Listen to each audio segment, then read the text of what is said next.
రండి. ఇవాళ లంచ్ బాక్స్‌లో నేనేమేమి ప్యాక్ చేసుకున్నానో చూసేద్దురు రండి. అంటే నైట్ షిఫ్ట్ కదా! కాబట్టి నైట్ తినాలి. So, as usual cake, aloo bhujia and ఇదొచ్చేసి జంబో జంగల్ ప్యాక్ అనమాట. ఇది రీసెంట్‌గా చూసాను. బట్ చాలా రోజుల తర్వాత చూసాననిపించింది చట్పట్.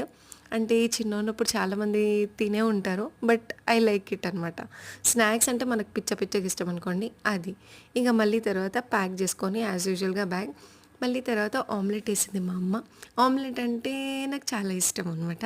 సో, ఇందులో వచ్చేసి ఆనియన్స్, అల్లం వెల్లుల్లి గడ్డ పేస్ట్ అండ్ అల్లం వెల్లుల్లి పేస్ట్, జీలకర్ర, అలాగే పసుపు, ఉప్పు, కారం ఏసి ఆనియన్స్, పచ్చిమిర్చి ఏసుకొని ఫ్రై చేసుకోవడమే. ఆమ్లెట్ ఏసుకుంటే అంతే. నాకు ఇలా అలవాటుంది అన్నంలో ఆమ్లెట్ పెట్టుకొని తినడం. అంటే కర్రీ ఏముండదు. ఇలానే తినడం నాకిష్టం. It behaves like childish